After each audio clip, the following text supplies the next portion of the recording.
आता या सगळ्या विजयानंतर हर्षवर्धन सपकाळ यांचे पक्षातले विरोधक कमी होणार का नाही माहीत नाही, कळेलच लवकर. मंडळी, या निवडणुकांमध्ये भाजप सगळ्यात मोठा पक्ष ठरला. त्या खालोखाल एकनाथ शिंदे यांची शिवसेना, त्या खालोखाल अजित पवार यांची राष्ट्रवादी काँग्रेस आणि त्यानंतर मग काँग्रेस, उबाठा हे सगळं आलंच. पण महाविकास आघाडीचा एकूण विचार करता आगामी महानगरपालिका निवडणुकांमध्ये काय प्रकारची समीकरणं राहतील, अत्यंत इंटरेस्टिंग असा हा मुद्दा आजपासून चर्चेला आलाय आणि म्हणूनच पाहूयात त्याबद्दलचा एक खास रिपोर्ट.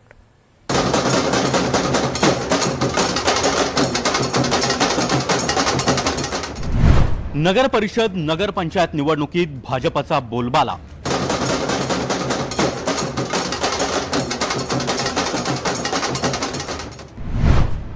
महायुतीसमोर महाविकास आघाडी सपशेल फेल.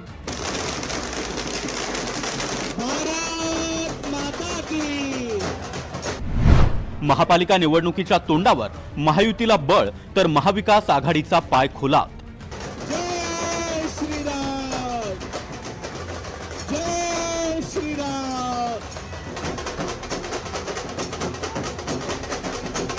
राज्यातील 246 नगर परिषद आणि 42 नगर पंचायतीचे निकाल हाती आले आहेत. राज्यामध्ये पुन्हा एकदा भाजप सर्वात मोठा पक्ष ठरलाय, तर त्या खालोखाल शिवसेना शिंदे गटानं बाजी मारली आहे.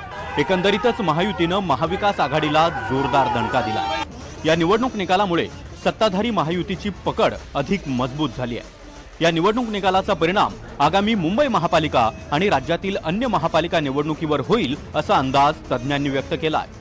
मुंबईसह राज्यातील 29 महापालिका निवडणुकीसाठी 15 जानेवारीला मतदान पार पडणार आहे. महापालिका निवडणुकीच्या प्रचारालाही आता लवकरच सुरुवात होईल.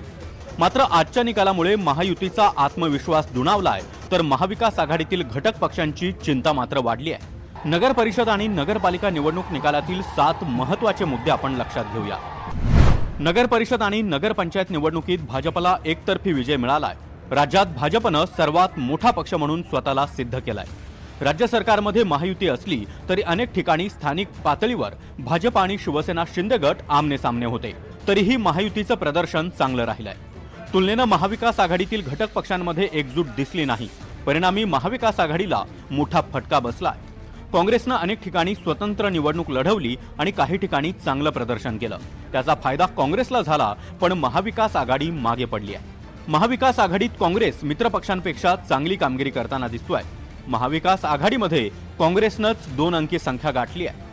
उद्धव ठाकरे आणि शरद पवार हे प्रचारात फारसे सक्रिय नव्हते. त्याचा फटका या दोन्ही पक्षांना बसलाय. शिवसेना ठाकरे गट आणि राष्ट्रवादी शरद पवार गटाला 2 आकडी संख्याही गाठता आलेली नाही. तिकडे चंद्रपुरात काँग्रेसनं चांगली कामगिरी केली आहे. चंद्रपुरात 7 नगर परिषदांमध्ये काँग्रेसचा महापौर बसलाय. त्यावरून काँग्रेस नेते विजय वडेट्टीवार यांनी टायगर अभी जिंदा आहे म्हणत भाजपला इशारा दिलाय. इतकंच नाही तर चंद्रपूर महापालिकेत काँग्रेसचा झेंडा फडकेल असा दावाही वडेट्टीवार यांनी केलाय. हे कार्यकर्त्यांचं यश आहे, नेत्यांचं एकत्र काम करण्याचं यश आहे आणि जनतेचा विश्वास काँग्रेसवर आहे हे एकदा या जिल्ह्यात सिद्ध झालेलं आहे. काय होतं महाराष्ट्रात, किती गेले किती आलेत आम्हाला माहित. जिल्हा हा काँग्रेसचा आहे, हा वाघाचा जिल्हा आहे. वाघावर प्रेम करणारे जिल्हे आहे. डुप्लिकेट वाघाला लोक थारा देत नाही. वाघ ओरिजिनल बघतात. पिंजऱ्यातल्या वाघाला महत्व नसतो, रस्त्याने आणि जंगलात फिरणाऱ्या वाघाला महत्व असतो. हे जनतेच्या लोकांनी, या जिल्ह्यातील लोकांनी दाखवून दिलं आहे आणि सांगितलं टायगर अभी जिंदा आहे. दुसरीकडे भाजपच्या विजयावर खासदार संजय राऊत यांनी आपल्या खास शैलीत निशाणा साधलाय. आकडे तेच, मशीन त्याच, पैसाही तितकाच अशा शब्दात राऊतांनी भाजपचा विजय हा पैसा आणि ईव्हीएमची कमाल असल्याचं म्हटलंय. तुम्ही जर विधानसभांचे निकाल पाहिले असतील, तेच आकडे आहेत. मशीन तशीच सेट आहे. 120, 125 भारतीय जनता पक्ष, करेक्ट. 54 विधानसभेलाही आणि इथे सुद्धा, आणि 40-42 अजित पवार. आकडे तेच आहेत ना. त्याच मशीन, तेच सेटिंग काय आणि तोच पैसा. दरम्यान विरोधक टीका करत असले तरी भाजपनं आकड्यांचं गणित जिंकलंय आणि महापालिका निवडणुकीत थेट चित्र कायम राहील असा विश्वास भाजप प्रदेशाध्यक्ष रवींद्र चव्हाण यांनी व्यक्त केलाय.